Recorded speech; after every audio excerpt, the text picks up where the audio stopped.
I had this very weird way of handling my tension at working with Paul. I wanted it out of the way. Sally Field is known for her charm, talent, and decades of unforgettable performances. But even the most beloved stars have behind-the-scenes stories they don't always share. Now, after years of keeping quiet, Sally Field has finally named the 6 actors she absolutely hated working with. Her reasons are surprising and reveal a side of Hollywood most people never get to see. The name Sally Field conjures a very specific image for most of us. We see Gidget on a surfboard, the earnest and determined flying nun, the tough-as-nails union organizer Norma Ray Webster, or the loving, resilient Malin Eatonton in Steel Magnolias. We see the woman who, in a moment of pure, unadulterated joy, stood on the Oscar stage and exclaimed, "You like me! Right now, you like me!"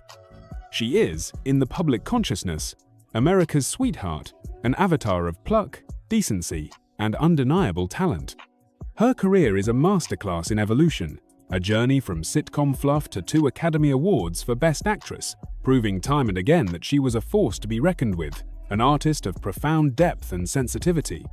But behind the Emmys, the Oscars, and the beloved public persona lies a story that is far more complex, painful, and fraught with conflict than most of her fans ever realized. For decades, Sally Field carefully curated her public image, keeping the darker parts of her life story under lock and key. It wasn't until the publication of her searingly honest 2018 memoir, In Pieces, that the world got a glimpse into the battles she fought not just on screen, but in her own life, on movie sets, and in the shadow of some of Hollywood's most powerful men.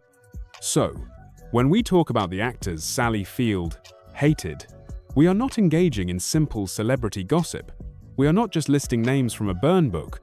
Instead, we are peeling back the layers of a carefully constructed narrative to understand the difficult and sometimes destructive relationships that shaped her.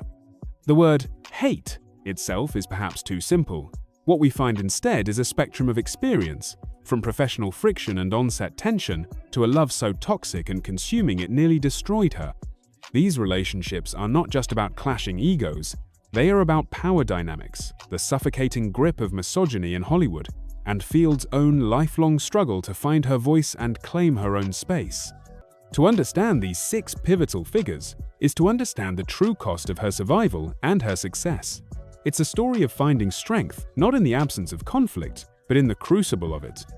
And the first, most defining, and most destructive of these relationships was with the man who was, for a time, the biggest movie star in the world. The name that is inextricably linked with Sally Field's, for better and, as we now know, for much, much worse, is Bert Reynolds.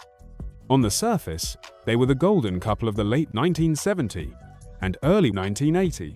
He was the charming, mustachioed, wisecracking king of the box office. She was the talented girl-next-door actress who had just proven her serious dramatic chops with an Emmy for the television movie Sybil. They met on the set of Smokey and the Bandit in 1977. And the chemistry was, by all accounts, immediate and electric. The world fell in love with them as they fell in love with each other.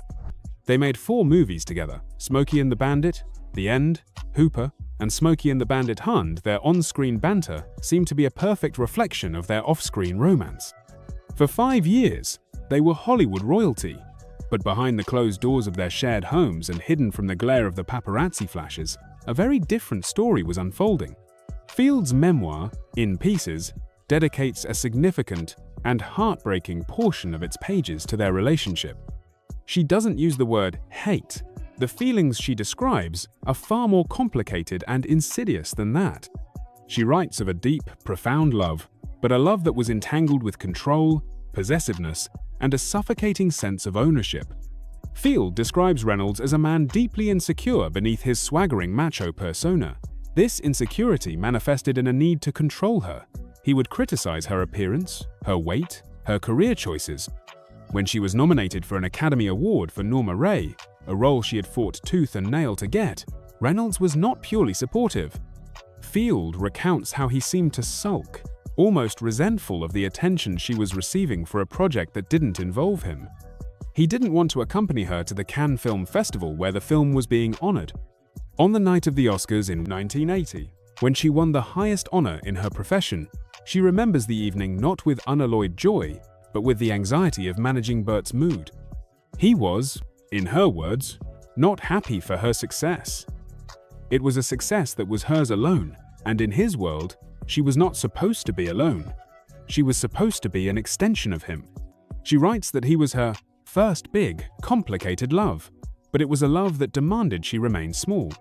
He was, in many ways, a stand-in for other powerful, controlling male figures in her life, including her stepfather, the stuntman Jock Mahoney. Field's childhood was marked by a sense of needing to please, of needing to perform to be loved. With Reynolds, she found herself slipping back into that old, damaging pattern. She describes herself as becoming a well-trained dog, desperate for his approval, shrinking herself to fit the limited space he allowed her. The control extended to her friendships and her family. He isolated her. She recalls him being dismissive of her friends and making it difficult for her to maintain connections outside of their bubble. Their life together was on his terms.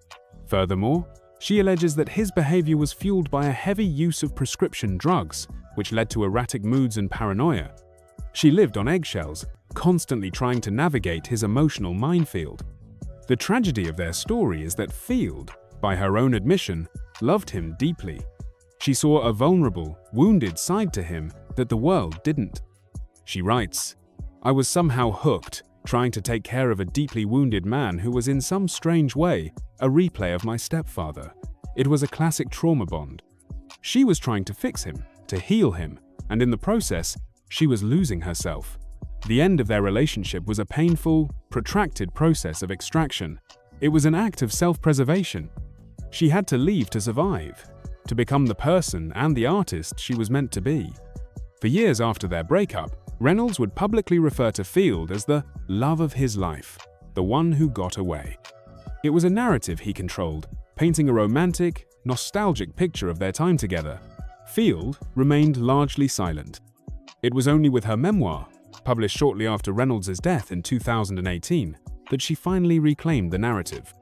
She expressed profound sadness that he would never be able to read her words, to understand her perspective on their shared history. She wasn't seeking revenge, she was seeking to tell the truth of her experience. She wasn't saying she hated him, she was saying that their love, as it existed, was a cage, and she had to break free. The feelings she was left with were not hate, but a complex cocktail of love, pity, and a deep, abiding sadness for the woman she was when she was with him, and for the man he could never allow himself to be.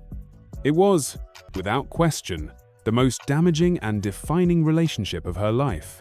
The second figure on our list represents a more straightforward, less emotionally tangled, but still deeply unpleasant, on-set experience. This conflict wasn't a years-long saga of love and control, but a concentrated dose of professional animosity. The actor in question is Tommy Lee Jones, called Back Roads. It was a project that came at a pivotal time for Field.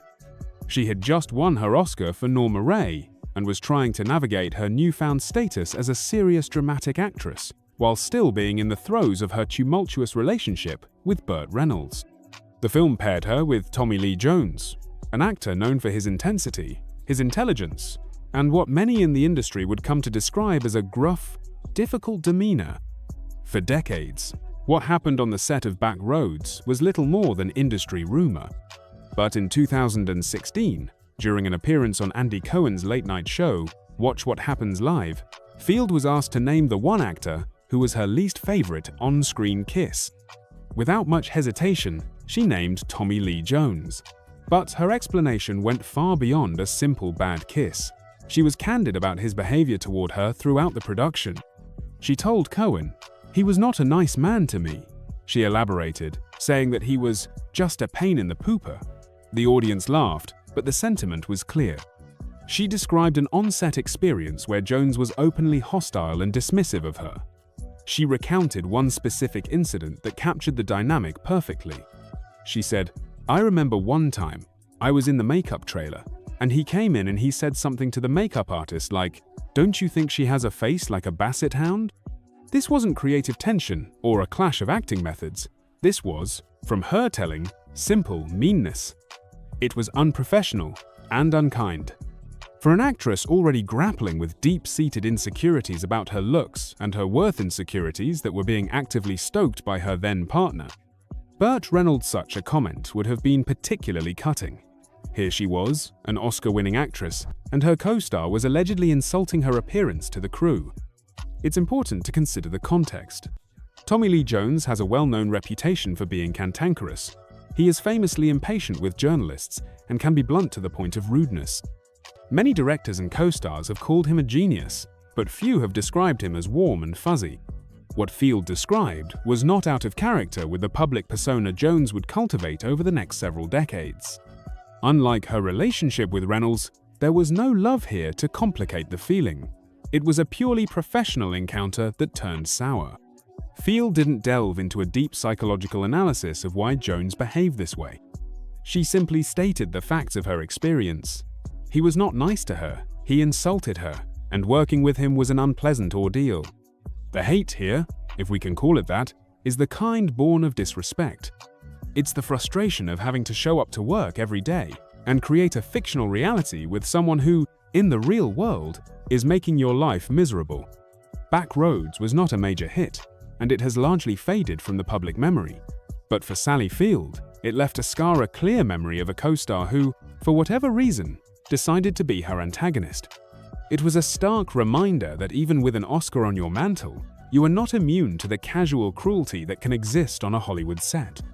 The next entry on our list is not a single person, but rather an environment, a crucible of immense talent and intense pressure that has become the stuff of Hollywood legend. And the conflict was not a simple one-on-one feud, but a complex web of personalities clashing under a notoriously difficult director. While rumors have swirled for years about a supposed feud between Sally Field and her young co-star, Julia Roberts, the truth is far more nuanced and points to a different source of animosity altogether. Steel Magnolias was a phenomenon. Based on the play by Robert Harling, it brought together a Mount Rushmore of female acting talent: Sally Field, Dolly Parton, Shirley MacLaine, Olympia Dukakis, and Daryl Hannah, with the then relatively unknown Julia Roberts in the breakout role of Shelby, Field's diabetic daughter. The story, a beautiful and heartbreaking ode to female friendship in a small southern town, required an immense amount of emotional vulnerability from its cast. The rumors of a feud between Field and Roberts seem to stem from the natural power dynamic of an established two-time Oscar winner working with a rising star. Tabloids at the time were eager to paint a picture of catty on-set behavior, a narrative that has always plagued films with predominantly female casts. They suggested that Field was jealous of the attention being lavished on Roberts, or that Roberts was a diva who didn't respect her elders. But by all credible accounts, from the cast members themselves, this narrative is largely false. Field has spoken publicly about the immense talent she witnessed in Roberts. She saw the star power, the charisma, and the raw ability. The on-screen relationship between them, that of a protective, sometimes suffocating mother and a fiercely independent daughter, was central to the film's emotional core. Their scenes together are electric with love and tension. What observers might have mistaken for real-life animosity was more likely the intensity of two gifted actors fully inhabiting their challenging roles. So, if Field didn't hate Julia Roberts, where did the tension on that set come from? The answer, according to multiple sources, including Field, Parton, and MacLaine, points directly to the film's director, Herbert Ross. This brings us to the third figure who created a difficult environment for Field, director Herbert Ross. He was a veteran filmmaker, known for hits like The Goodbye Girl and Footloose. He was also known for being a taskmaster, a perfectionist who could be incredibly harsh and demanding with his actors. On the set of Steel Magnolias, his methods created a palpable sense of unease. Shirley MacLaine wrote about Ross extensively in her memoir, describing him as tough and a bastard. Dolly Parton, who was newer to the world of dramatic acting, reportedly bore the brunt of his criticism. Parton has told stories of Ross relentlessly telling her she couldn't act and suggesting she take acting lessons. It was humiliating and cruel. She recalled that the other women Field, MacLaine, Dukakis rallied around her, offering support and defending her to the director. Field, as the established anchor of the cast, found herself in the position of being both a performer and a de facto peacemaker. She had to manage her own performance, navigate the director's difficult personality, and support her younger, less experienced co-stars who were being targeted by his verbal attacks.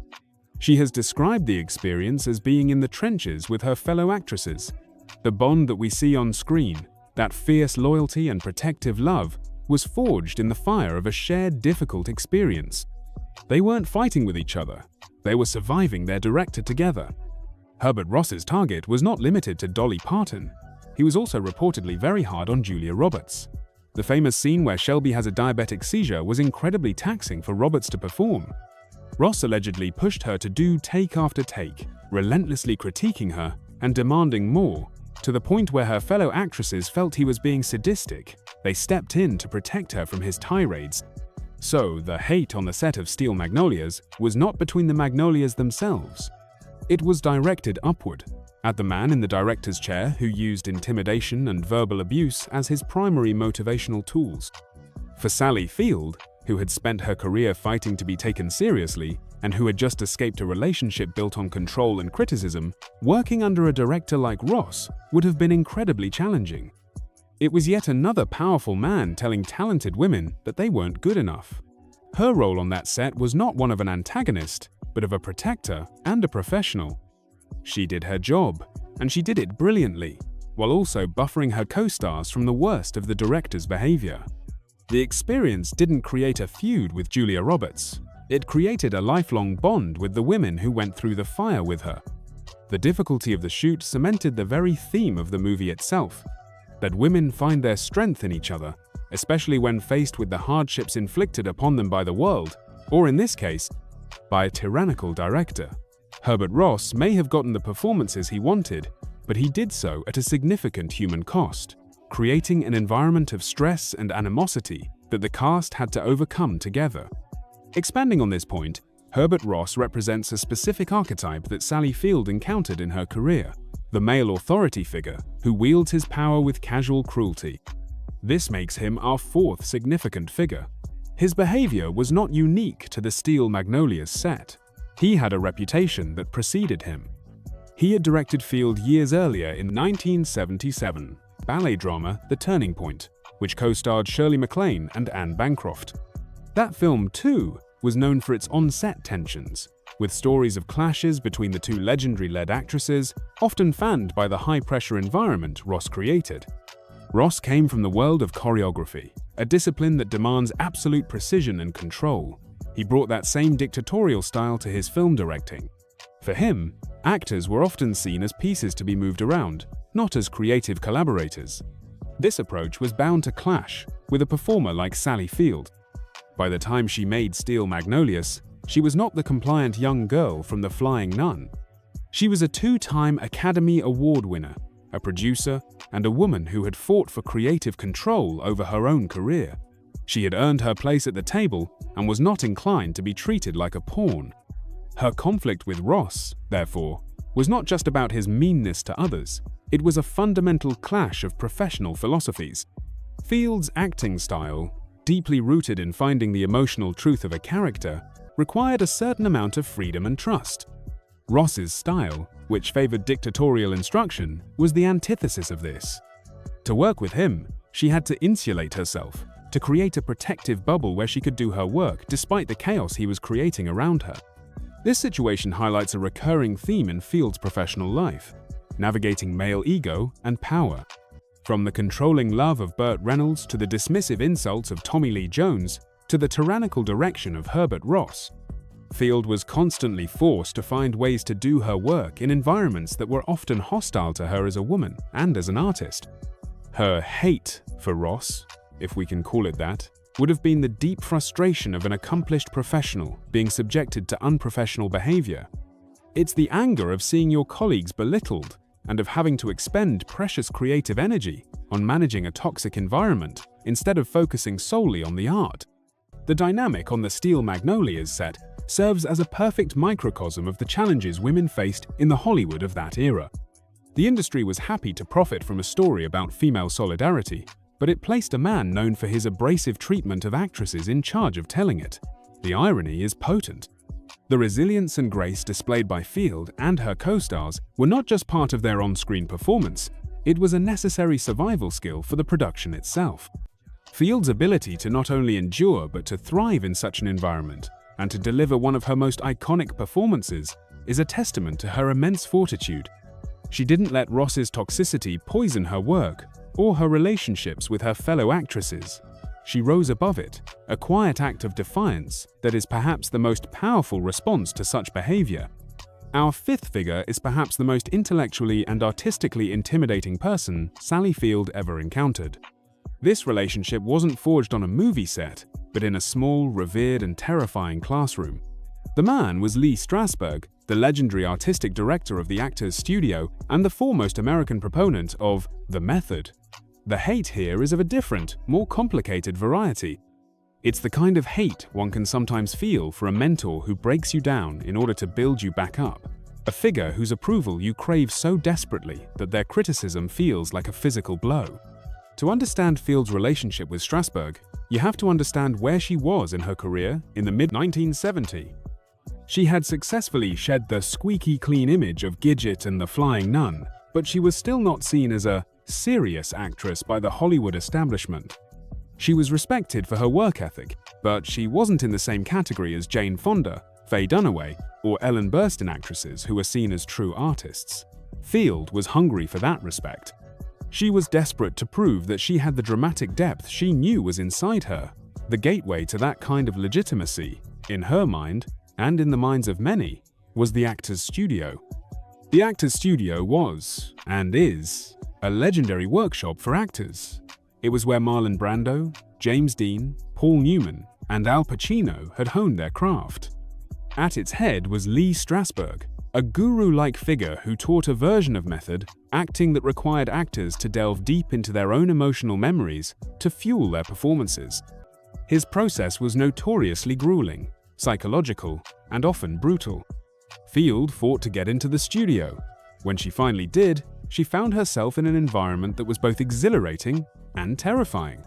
She was performing scenes in front of her peers and, most importantly, in front of Strasburg himself, who would sit in judgment. His critiques were legendary for their bluntness and their psychological acuity. He could eviscerate a performance with a few quiet words. For a young actress like Field, who was already riddled with the insecurities instilled in her by her mother and stepfather, this was an incredibly vulnerable position. She writes in her memoir about the intense anxiety she felt before performing for him. She would work on a scene for weeks, pouring her entire soul into it, only to have Strasburg dismiss it or, worse, dissect it in a way that exposed her deepest fears and weaknesses. It was a form of psychological warfare disguised as an acting class. Yet, she kept going back. Why? Because she believed it was necessary. She believed that to become the actress she wanted to be, she had to endure this trial by fire. She had to earn the approval of this difficult, withholding father figure. The hate she might have felt for Strasburg was the rage of the student against the impossibly demanding master. It was the frustration of feeling that no matter what she did, it would never be good enough. It was the feeling of being stripped bare, of having your most painful memories and emotions prodded and poked for the sake of a scene. Strasburg's method demanded that actors use their own trauma as a tool, and for Field, whose life already contained significant trauma, this was a dangerous and painful process. And yet, she credits him.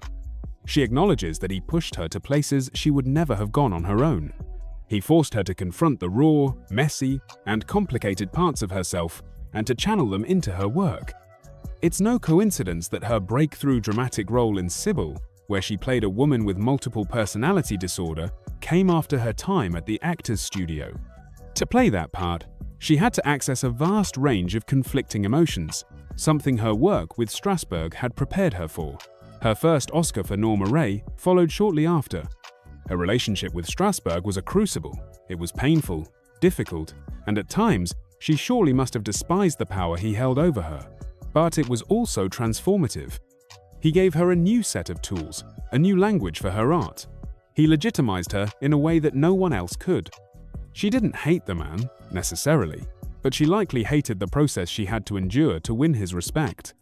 It was a necessary evil on her path to greatness, a complicated and fraught relationship with a mentor who showed her the path to her own power by first showing her how powerless she was. This brings us to our sixth and final actor on this list. This one is the most complex, the most pervasive, and the one Sally Field has been battling her entire life.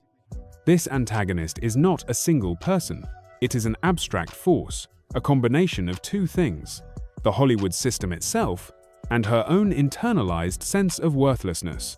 The person Sally Field had to fight the hardest against was, in many ways, herself, and the reflection of herself that the industry showed back to her. From the very beginning of her career, Sally Field was put in a box. She was cute, she was perky, she was non-threatening. As Gidget, and then as Sister Betril in The Flying Nun, she was the embodiment of wholesome, harmless fun. The system loved her for this, but it also trapped her. When she tried to break out, to take on more serious roles, the doors were slammed in her face. Casting directors, producers, and directors couldn't see past the flying habit. They saw a TV comedienne, not a serious dramatic actress. This fight against typecasting was an external battle against the monolithic power of the Hollywood machine. It's a system that loves to categorize, to label, and to limit, especially its female stars. Field's desire to play complex, flawed, and powerful women was a direct challenge to the comfortable box they had built for her. Her fight to get the role of Sybil is legendary. The network didn't want her. The producers were skeptical. She had to fight, to claw, to prove that she had the range. Winning that part, and then winning the Emmy for it, was her first major victory against the system. But the system wasn't just external. Its values had seeped into her own psyche. This is the heart of what she reveals in Pieces. Her entire life, starting from her childhood, was a performance. She had a mother, Margaret Field, who was a working actress herself, but who was also emotionally distant and critical. She had a stepfather, Jock Mahoney, a charismatic stuntman who she adored but who also subjected her to abuse, a secret she kept for decades. This childhood taught her that love was conditional, that her worth was tied to her ability to please others, particularly powerful men, and that her true self was something to be hidden. This deeply ingrained sense of being not good enough was the internal antagonist. It was the voice in her head that agreed with the casting directors who said she couldn't do drama. It was the part of her that was drawn to a controlling man like Bert Reynolds because his dominance felt like a twisted form of love, a familiar pattern from her past. It was the part of her that sought the approval of a withholding authority figure like Lee Strasburg. She was constantly looking for external validation because she lacked a core of internal self-worth. When she stood on the Oscar stage, accepting her second award for Places in the Heart, her famous line, "You like me, right now, you like me," was widely misquoted and mocked as a moment of neediness. But in the context of her life story, it takes on a different, more poignant meaning.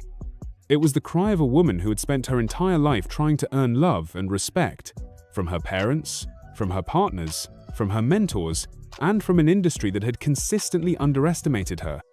In that moment, she finally felt it. The approval was overwhelming because the need for it had been so profound. Therefore, the ultimate hate in Sally Field's story is the hate she had to overcome for herself. The journey described in her memoir is not one of settling scores with old enemies. It is the story of a woman learning to finally, in her own words, own her own pieces. It's about her learning to silence the internal critic, to reject the limiting labels of the industry, and to stand in her own power, not as an extension of a man or a system, but as herself. The difficult men she encountered along the way were the foils, the antagonists that forced her to develop her strength.